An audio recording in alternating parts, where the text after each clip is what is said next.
বর্তমানে টলিউডের জনপ্রিয় অভিনেত্রী রীতাভরি চক্রবর্তী আছেন ছুটির মেজাজে। ভালোবাসার মানুষের সঙ্গে ভালোবাসার শহরে সময় কাটাচ্ছেন অভিনেত্রী।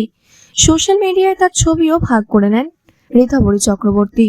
বিদেশের মাটিতে ফুরফুরে মেজাজে হবু স্বামীর সঙ্গে হইচই করে ছুটি কাটাচ্ছেন তারই ছবি প্রকাশ্যে আনেন। বিদেশের বিভিন্ন জায়গায় যাওয়ার জন্য বিশেষ পোশাকেও সেজেছেন তিনি।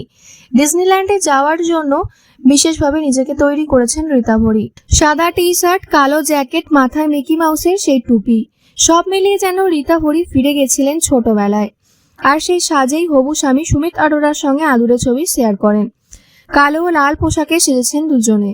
প্যারিসের অলিগলি, ডিজনিল্যান্ডের মতো জায়গায় ঘুরে মনের আনন্দ সোশ্যাল মিডিয়ায় শেয়ার করেছেন অভিনেত্রী। তার ছবির পোজই বলে দিচ্ছে তিনি কতটা আনন্দিত। নীল জলরাশির লেক, একগোছা রঙিন ফুলের ব্যাকগ্রাউন্ড, আর সাথে সামনে দাঁড়িয়ে আরও একজন ফুলের মতো মিষ্টি মেয়ে রীতাভরি। বিদেশের মাটিতে নিজেকে সুস্থ ও চাঙ্গা রাখার প্রক্রিয়া জারি রেখেছেন রীতাভরি। প্যারিসের নানা জায়গা ঘুরে দেখার পর পাশাপাশি নিজেকে ভালো রাখার চটজলদি উপায়ও বেছে নিয়েছেন অভিনেত্রী।